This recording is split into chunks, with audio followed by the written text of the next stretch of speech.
Hello guys, Alvarp here. Here we are in my map Fate Helix, and we are going to be, Fate Helix Part 1, Specters, see? There and there. So we're going to be doing a devcom. So the first thing I have to do is, turn this thing on, because we want a death counter. And, so I guess, this is basically saying CTM rules and what people want it to be, because I had some page testers mentioning that, hey, we want something to happen. This just had mega lag. I don't think my mic is on. Is it on? It is on. Good. I'm glad I kept on talking and grabbed my mic. So all of my testers, I think I'm going to put them on the forum thing or something. That channel. But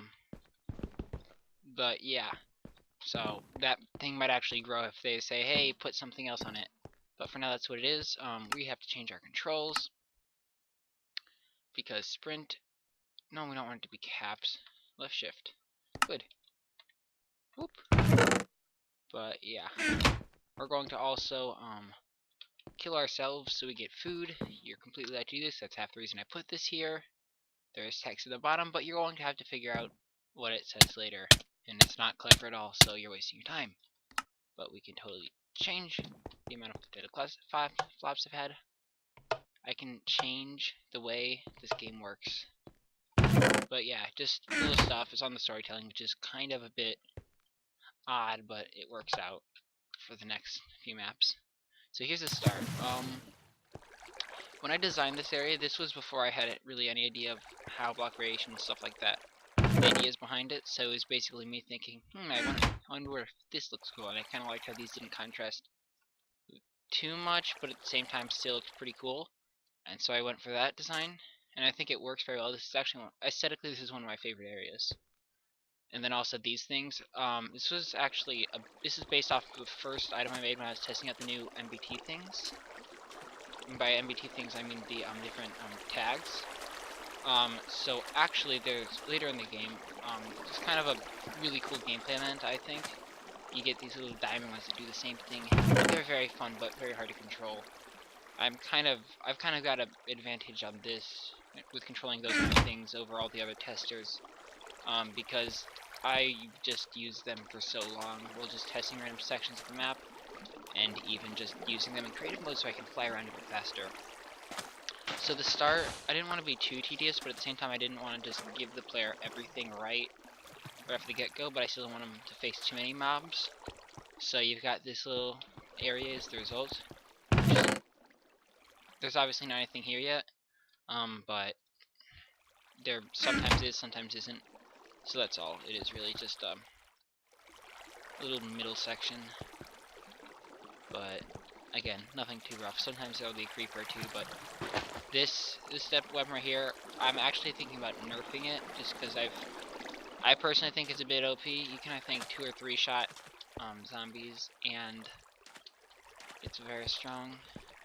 But again, I guess I can't quite say it's just my opinion, since I'm the person who gets to decide these things. But it's just something I'm kind of considering. It's not obviously a fact. So I have an unfair advantage here, I'll admit that.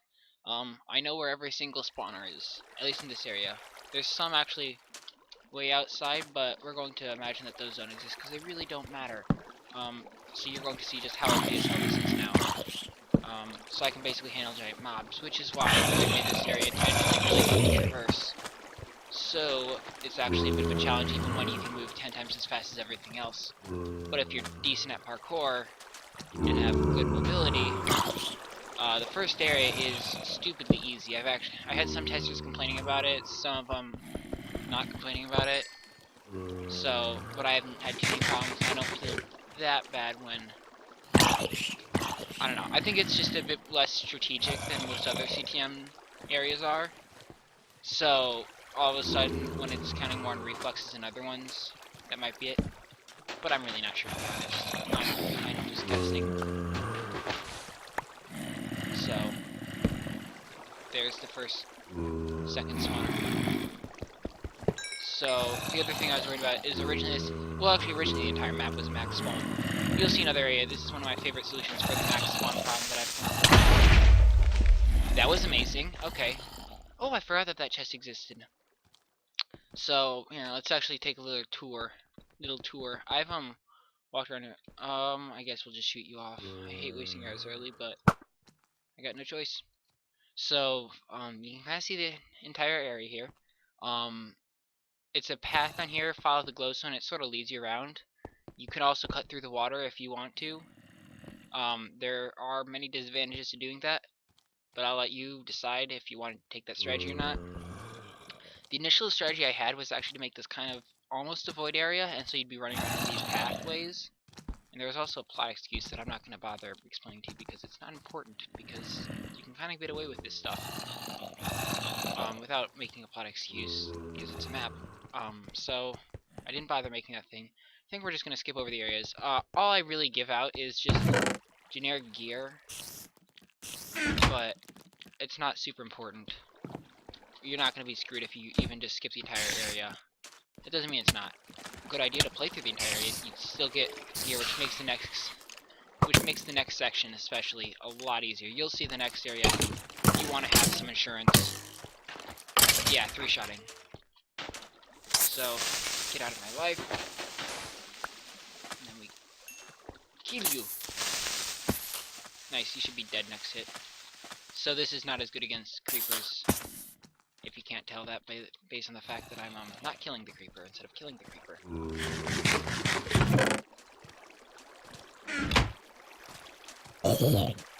There we go, and you're dead. And you're dead. But overall, fairly easy starting area. You can always, if you get stuck in a place, you can always just kind of walk over it. Is the other nice thing. I kind of regret not giving the player a wooden sword so they can block, but I feel like the OP-ness of this weapon still makes it a bit nice. I just got iron, which is even better. The other thing that sort of has made this area a lot tougher is if you run into a witch, you're very dead. I'm just gonna get that out of the way right now. I made this area before. This is the first area I made, which I made a lot before other things in the map. And so this is not as geared towards the newer updates. That doesn't mean that it's ridiculously impossible. I mean, I'm progressing fine. It's a pretty short area. I don't know. I like having short areas. They're also all loop, which probably is a mistake, but it's still not that bad. So we can just kind of follow the water. And I think that this area, I had one text that get stuck, but I think still the glowstone and just the water path and the increased detail in the area. It's not like super obvious where there's more detail, but there's a little bit more detail in the path that you should go. So I think it just kind of intuitively leads you there, as well as if you follow the breadcrumb trail of chests down to this place. I wish I put some chests over here. I might even do that in an update. But overall, I kind of like how this last section is empty, just because it sort of lets the player calm down a little bit instead of your constant stressed out state. And the other intention of making that area giant instead of having extra honeypots, if you notice how big that area was, is kind of to take advantage of the mob pathfinding, the zombie swarming, until they'll attack you and keep you. So yes, you get that. But we're now at the entrance place. This is kind of originally these were a bunch of pressure plates, but I decided we don't want one mob walking in and ruining some kind of the player, just kind of screwing the player over because it stepped on it. So instead we got this, and you just notice the time change. There's 2 time set clocks that are kind of supposed to be messing with the player a bit more than it does. But if you run into it, it's just a bit of, well, that's weird. But it looks a bit more like a bug than what I want it to. So yeah, I'm not gonna bother explaining the plot to you because it's weird, and I want people to think about it themselves. It's more fun that way. But yes, so this is all that book right there explains. Is the areas are far enough away that the chunks aren't loaded, so they can't. So if they die, it's not a huge deal. And you might, so for instance, if you go to the Red Wolf first, which is actually something I want to test out in the future, because for some reason I never considered that. If you go to the Red Wolf first and die, your stuff isn't totally dead. Actually, it is, because it's lava in there, but that's for a very different reason. So first, let's just go to the monument. Right here. So this is, originally there was also some soul sand here, I actually opted out of that, and then originally there was also a lot of leaves. The leaves decayed, and which is why there's a bunch of just pockmarks in the landscape. On the outside, a lot of this stuff was manually fixed. Like this, most of the weird leaves that look a bit out of place weren't actually Endermen, but were leaves. So there you go. Yeah. So here's the monument. Doesn't really matter until you've actually gotten places. Oh, there's more of you guys. Oh, you better not let me on fire. So yeah, the real trick to this map though is I make an emphasis on giving the player better mobility, because I find it fun. Other players who don't really like sacrificing health for things like that might find it kind of frustrating. I get that, but they're wrong. But yeah, so again, not reading any plot stuff because I know it and I want you to play this map still.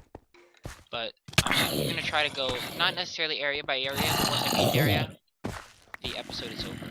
So now, thanks for watching the first episode of the DevCom. It's only been 10 minutes, but it's a good first video if it's 10 minutes long, actually. So we'll actually, there's nothing down here, but I am going to go down there just to point some things out to you that I don't think I broke. I'll have to check this area out in creative a bit. But for now, this has been the Helix I Specters DevCom. Thanks for watching, and this guy gave me armor. Great ending. He didn't, though. The end.